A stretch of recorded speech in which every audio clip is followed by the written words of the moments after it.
नमस्कार शेतकरी मित्रांनो, मी वैभव कॅटेना न्यूट्री क्रॉप केअर करून.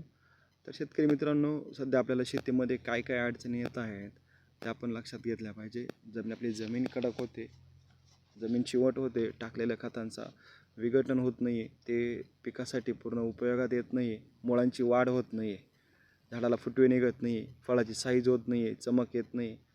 आपण त्यासाठी वेगवेगळ्या प्रकारचे वॉटर सोल्युबल, वेगवेगळ्या प्रकारचे अपटेकर सोडतोय, तरी आपल्याला याच्यापासून काही फायदा होत नाही. तर आपण काय केलं पाहिजे यासाठी? तर शेतकरी मित्रांनो, कॅटेना न्यूट्री क्रॉप केअरने कार्बन हा नावाचा प्रोडक्ट मार्केटमध्ये आणलेला आहे. याच्यामध्ये 35% कार्बन आहे, 20% फुलविक ॲसिड आहे. कार्बनमुळे होतं काय, जमिनीचा भुसभुशीतपणा येतो, ऑक्सिजन लेवल वाढते, त्याच्यामुळे जमिनीतली जो कडकपणा आला आहे तो कमी होतो. टाकलेल्या खतांचे विघटन होते पूर्णपणे, ते पिकाला उचलले जातात, उचलण्या इतके बारीक त्याचं डिवायडेशन होतं. फुलविक ॲसिडमुळे फुटवे, पानाला काळोखी, चकाकी, फुलांची संख्या इत्यादींमध्ये मोठ्या प्रमाणात वाढ होते. आपण या आपल्या शेतीमध्ये कार्बन या प्रोडक्टचा वापर 100% केला पाहिजे. एक वेळेस तुम्ही त्याचा ट्राय घ्या, तुम्हाला त्याचे रिझल्ट दिसून जातील. धन्यवाद.